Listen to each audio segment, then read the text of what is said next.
All right, so we're going to talk today about what I've been doing all week, actually, crisis intervention team.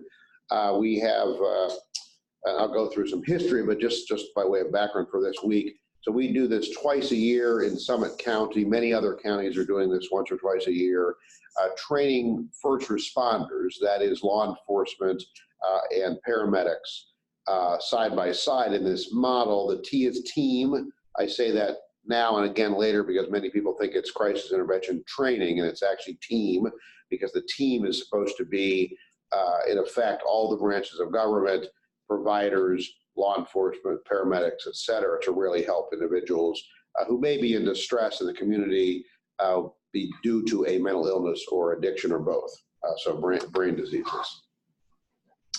So why CIT? And you can see here, this was the talk that you've heard in the past from others about how we had deinstitutionalization, particularly from the state psychiatric hospitals, where we had reached about 550,000 individuals with mental illness being in those settings. We now are down below 40,000. So the question is, where did 510,000 people go? And unfortunately, you can see here, this is meant to be funny, but not funny, obviously. Jail, homelessness, some are in private hospitals, some are in nursing homes, probably not dumpsters, unfortunately, but that seems a little bit odd on there. But just the idea is it just isn't good. So CIT actually started in Memphis, Tennessee, way back in 1988. Like some of the media you hear now, they had a bad outcome. Law enforcement interacting with an individual with mental illness. The bad outcome led Memphis to look at something new. And what they created has become called Crisis Intervention Team. And I believe in Tennessee, it's remained pretty much in Memphis. Whereas in Akron, Ohio, way back in 1999, now retired Lieutenant Mike Woody, who does work here for the Criminal Justice Coordinating Center of Excellence since his retirement from Akron Police Department. He learned about the program in Memphis. He asked if he could go down there. Law enforcement wasn't sure that it was a good idea. He approached the ADM board, where I work now, and they said, yes, it's a great idea. We'll fund your trip. Go down there, bring back the information, tell us what you think. He brought it all back. At the same time, Justice Evelyn Stratton, who at the time was on the Ohio Supreme Court, had independently read about this course, and she learned that Mike Woody had gone to it, and she reached out to him, and together they began to work with others, including Dr. Mark Munitz, the chair of psychiatry here at NeoMed, and within that, the Coordinating Center of Excellence for Criminal Justice. The first class then was in Ohio, was held in Akron, the same course that I'm running this week, in May of 2000. We have had 2 classes every year starting in 2000, so we're actually about to have our official 20th anniversary that we'll be doing some media coverage and things of that nature. They started with 20 officers, and actually it was 20 officers plus 4 paramedics. Politics ensued. There were no paramedics for many years in the class. When I joined the board 7 years ago, I was looking for paramedics, and thankfully the politicians who had fought so much back in 2000 all had either moved on or moved up. So we were able to get paramedics back in the class, as we have today, alongside the law enforcement officials. We want to have volunteer officers. On occasion, we do get somebody who's voluntold, and we discuss that with them. The good news is that even individuals who aren't sure they want to be there often become believers by the end of the course.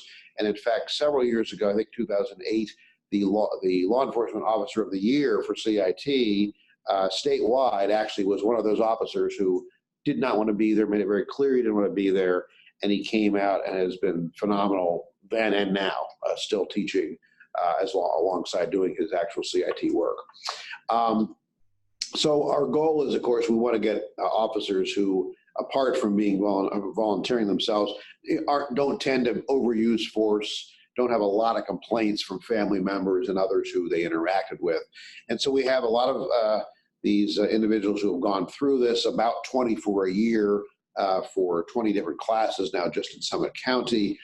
In this first class, I'm looking to see if we can see, as you're looking at it, in the very center seated is at the time was Patrolman Mike Yohe, Y-O-H-E. He's been Mr. CIT ever since. He worked his way up the ranks. He's actually now Captain Yohe, very pro CIT, and he's downstairs now putting our officers through their paces for this class because he knows it so well. And I think to the far right there, maybe, and it's hard to tell with age, but I think that may be Jamie Donahue, who is the current sergeant who for the APD is their CIT coordinator, but he was in the class also with now Captain Yohe. So the criminal justice CCOE, we are the only board, Summit County ADM board, that has an official affiliation with a medical school, and so we've collaborated with them around the CCOE, and they really have developed these big partnerships. We do it internally in the county, but they're working on this across the state. So Kent State's been part of this. The Gaines Center, which in the background gets grant money and funding to work on some of the research behind this, which is excellent research. I'll give you some outcomes as we go here. This is a picture of when she was on the Ohio Supreme Court, Justice Evelyn Stratton. She's still very active in the state around individuals with mental illness as well as veterans, which are the Valor courts. CIT is more than training, so we really try to keep emphasizing the T. A lot of people think, oh, they get trained for a week and then they're on their own. No, it really is a coordinated system. We have feedback on a daily basis, actually, with CIT trained officers within our county, and the other counties work very similarly. And now I can say the other states and countries. So literally, although Memphis has maintained the stronghold on CIT in Tennessee, in Ohio, we've had people, as we actually had this week, as observers of our class, and they come in from other states and in the past, other countries, not this week, but other countries, and they have gone back to their states and the other countries and started CIT programs based on the work they see here. So we do believe that we do it right. And again, that's more the credit to Mike Yohe, Mike Woody, Dr. Munitz, and others that started this early on, although we do evolve this over time. The first responders, we really show them and teach them. It's an officer safety class. So the idea is that the officers will go home every night safely. And the after effect of this, of course, the other effect is that so do the citizens and their family members, that they're not having hands-on because the officers have a new tool in their tool belt, and that is some new skills of observation and some new skills verbally, how to interact with these individuals. It is now considered over time a best practice for law enforcement. So, for example, in Ohio, because I'm happy to say just in the last year, we finally got the 2 holdout counties. We had gotten to 86 out of 88 counties. That does not mean every single law enforcement jurisdiction, but 86 of the counties had CIT officers trained, finally got the other 2 on board in the last year. So now all 88 counties in Ohio, which I believe makes us the only state in the United States that's actually accomplished that. So that's a huge thing. And so because of that, it's become a best practice, kind of like in healthcare, a standard of care.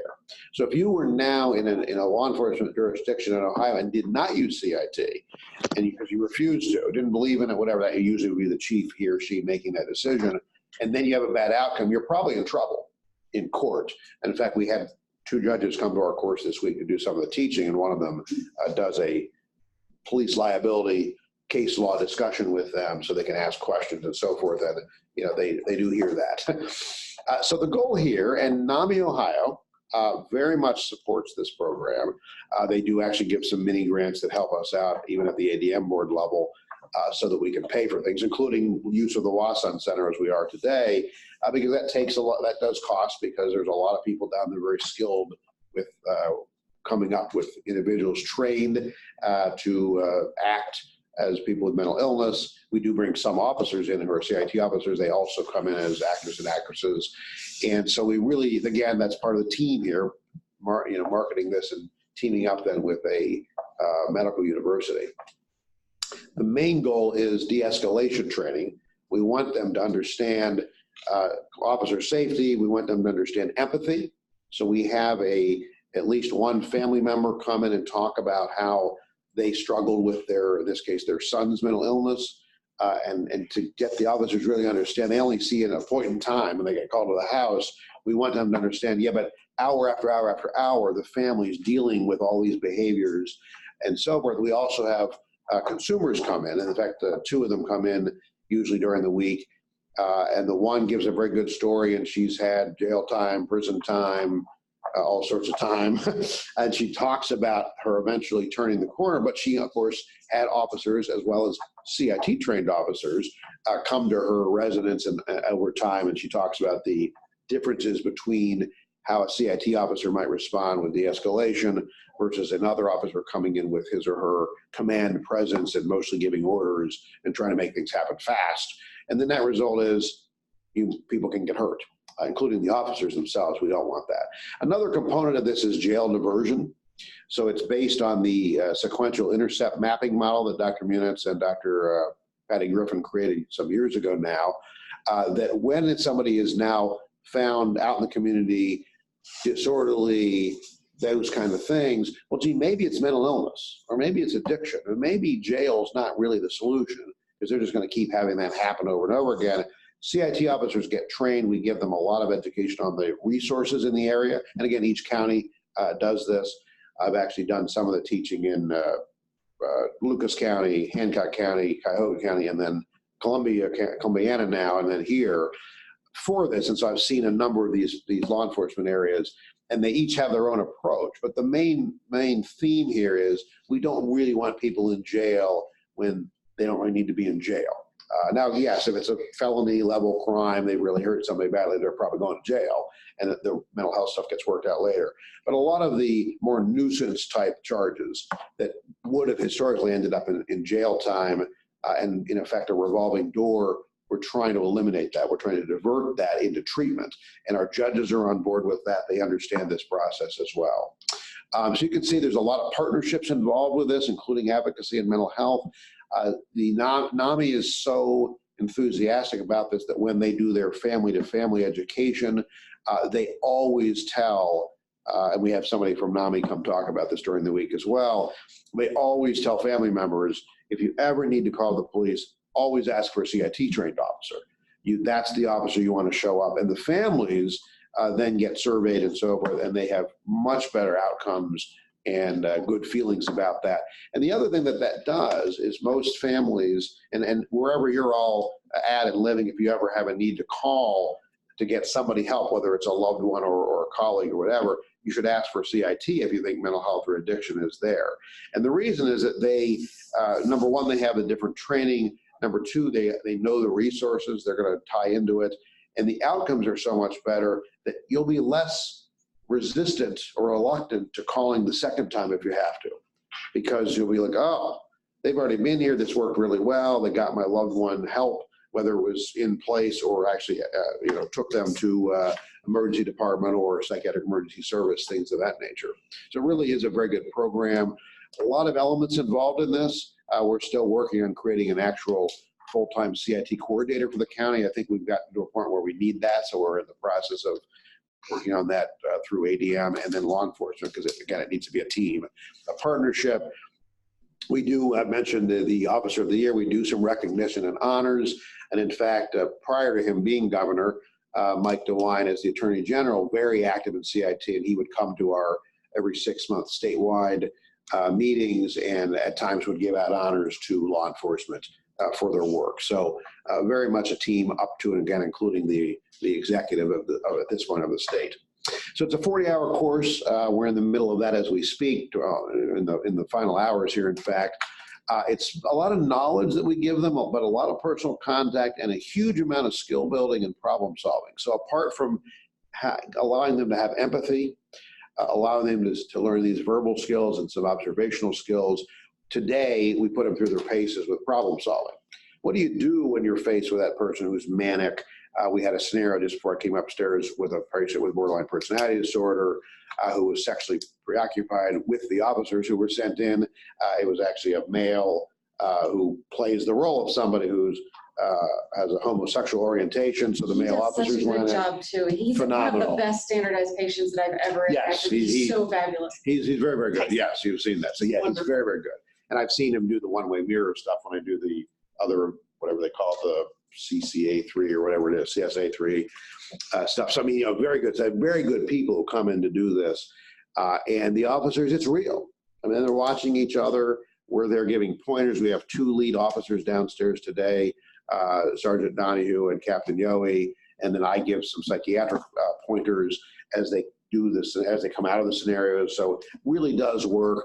And by having paramedics there, it works because they often have to call paramedics into these scenes, at least a stage.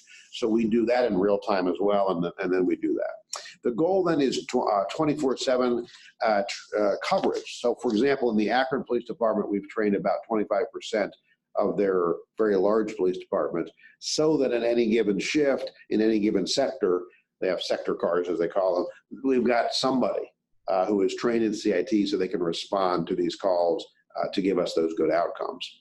Dispatchers, we also do dispatcher training, and in fact, Neomed hosted a regional dispatcher training that I was part of and did some of the lectures on just in the past year here. So that's important. We need to be able to have them understand. So when they get the phone call from that, let's say the mother calls in about her daughter, they need to pick up the cues, ask the right questions, and go, okay, I think I'll send a CIT officer. So that starts the ball rolling. It's not always perfect, of course. Maybe you don't get a lot of information from whoever calls in. So maybe if any officer shows up and it turns out they really needed CIT, those officers certainly can then call their colleagues who are CIT trained to come in and help out with the disposition of the case. So again, this just gives you a simple version. You'll get the slide set and the knowledge building that we do. We do a lot of emphasis. I'll mention the pink slip, which is officially the application for emergency admission. But it started as a triplicate form way back when, and the top sheet was pink. So they call it a pink slip, even though now it's actually white. And in fact, quite frankly, you could write the information on a napkin and it would count. If it's good enough for the Gettysburg Address, it'll work for a pink slip.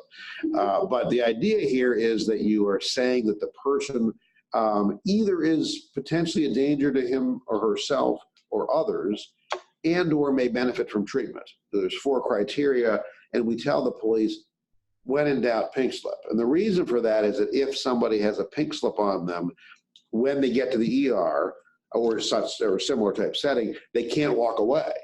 The pink slip allows them to be held for up to 24 hours against their will. And otherwise what will happen is, and I love how Captain Yohe says this, even if you learn the skills of the CIT course perfectly and honey is dripping from your tongue as you talk the guy into your cruiser, do the pink slip, because he could change his mind when you get there or go into the ER and walk away. In fact, we have officers from both, they're now officially officers from SUMA and Cleveland Clinic in our class this time. And there's been a lot of discussions about, well, when can we chase him down? When can we literally tackle him in the parking lot? Because that's real, that happens. And the answer is, if there's a pink slip. If there's not a pink slip, everyone's in trouble because Mr. Jones can run away. What do you do, even though you've got a bunch of people saying he's a risk to himself or others? That's not a good scenario. The other thing is that, just so you know this, in case it ever comes up in discussions where you're working, nobody has been sued for doing a pink slip. It's such a low bar threshold that it would be really hard to prove you did it out of malice. You're really doing it to get the person evaluated for you, what usually amounts to a few hours, not 24, which could then lead to involuntary hospitalization, which is a whole nother process. That's a whole nother talk. So the empathy piece is very important. And then, of course, mostly the skill set is de-escalation. We do the role plays as we're doing today. We get a lot of feedback from them. We ask them to give us very good feedback then so we can update the course every 6 months and make sure we're hitting the right things. We use a model. Again, we're not trying to turn the police into social workers or psychologists or LPCCs or psychiatrists. Our goal is an added skill set. And so we use this loss model, which I actually believe came from Hancock County. A guy named Paul Lilly, I think, is retired now. And it's a nice way to make it simple so that each illness is a loss of something. And the quiz, by the way, is only on this midsection of brain right here, right there. So you got that? Okay.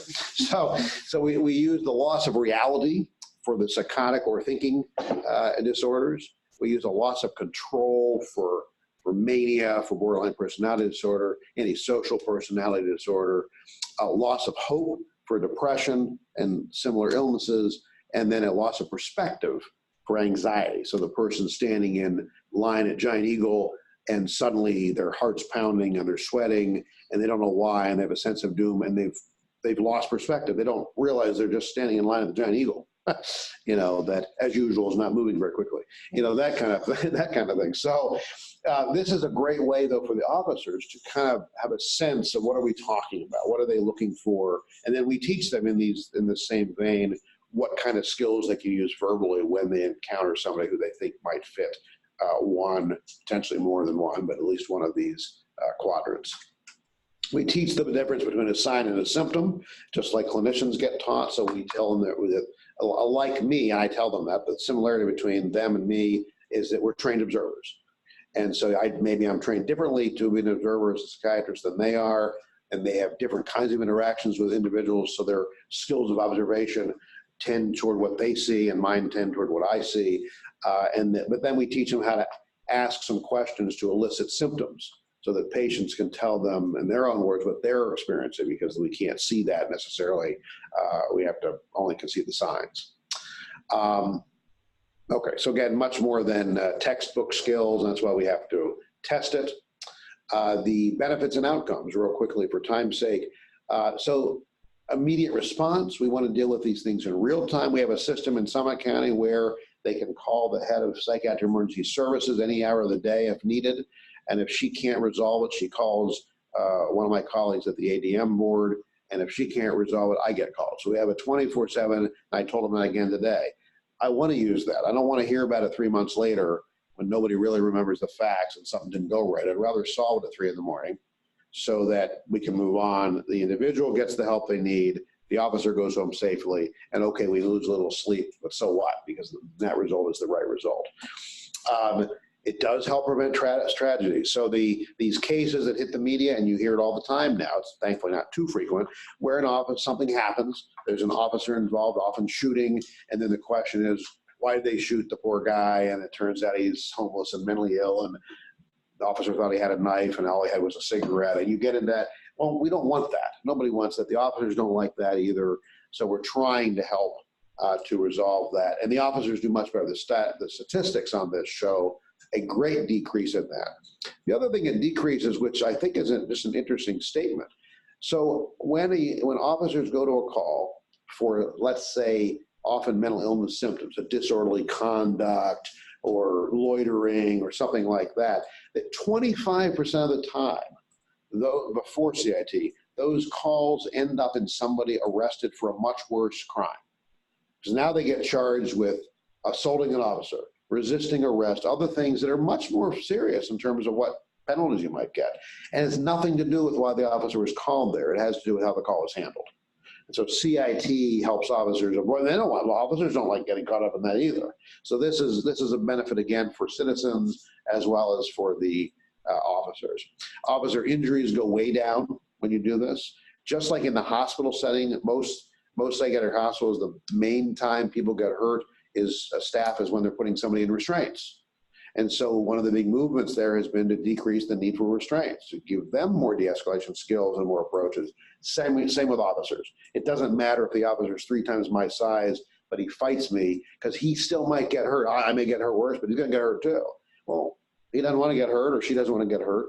So that's a big issue. It does actually, of course, improve public relations, which then helps us build the team, right? So there's a positive sort of a snowball effect here as we work together. It improves law enforcement satisfaction.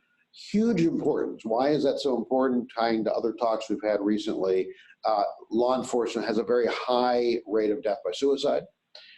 We need to help them not have that happen. They observe many traumatic events. They can be involved in events that end up being traumatic.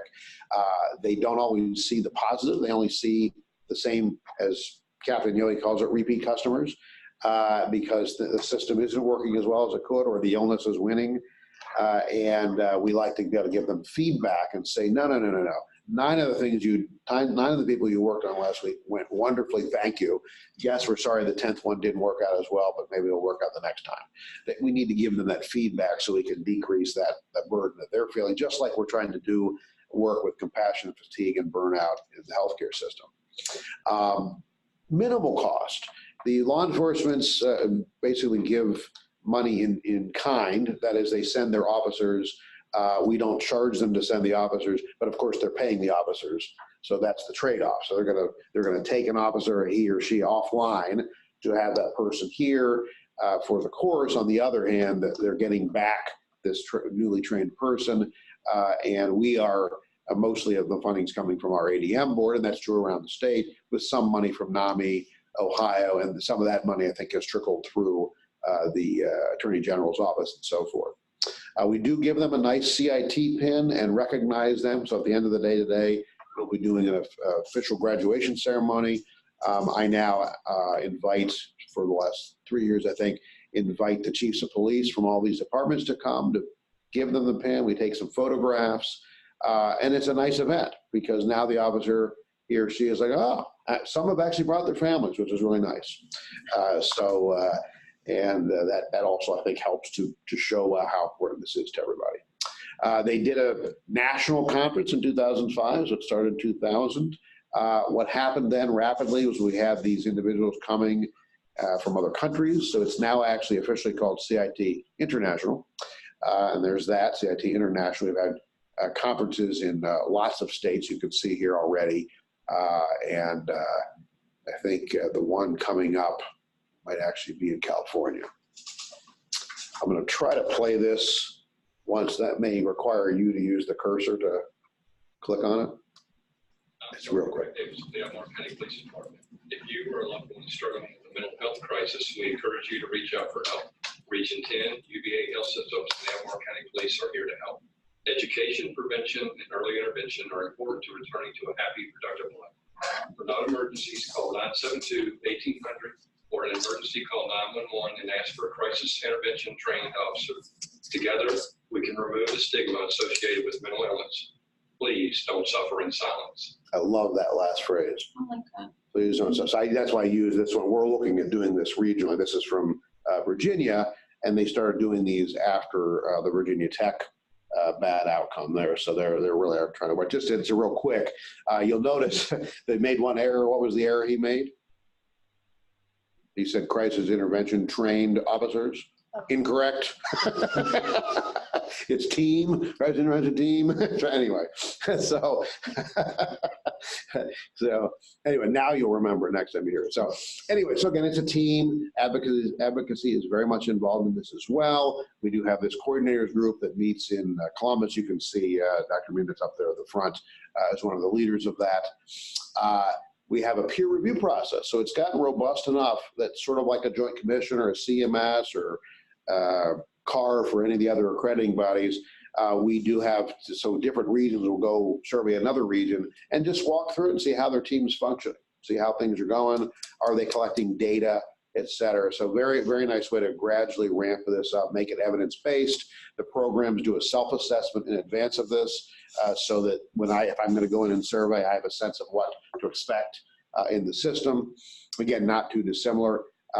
This is just to give you a sense of collecting data and then looking at the regions, looking at where the calls come in. This helps police departments. They can figure out, we need more officers in the central region that have CIT training as opposed to another region, that kind of thing. They can, at least, let's see, statistically, this is actually West region. It looks like the one on this one. If you looked at it, you'd say, aha, we need more officers there that are CIT trained. So this is another value of data-driven, evidence-based, even for this. This shows you the CIT, the percentages. So the red is the best. That's the percentage of the officers trained in those regions. So that's a nice thing to see. You'll see that some are relatively new. So Monroe and Butler have just started. That's the two holdouts that finally have CIT training. Not to call them out too much, but at least we now have it there. So we're gaining ground, which is interesting because Butler County is one of the three originals, including Summit County, that did assisted outpatient commitments so well and still does. So it's interesting that at one level they had that evidence-based practice, but somehow had not embraced CIT. So Okay, so there's the international. This is the pin. Our pins look like this. We do actually have a 10-year pin as well that we give officers who've been out in the field for 10 years. And the reason I show this to you is if you ever encounter a law enforcement, look for the pin, seriously. So I had a family member had a car accident. She was okay. I got called to come pick her up because the car wasn't doing well. And the officer had the pin on. We had a great conversation. He was, dealing with the scene and all that. Everybody was okay, but we had a great conversation. It turned out he was a CIT officer. I think prior to my time at the board, so I didn't officially train him, but it was very interesting. So with that, I'll open for questions. There's my contact information if you have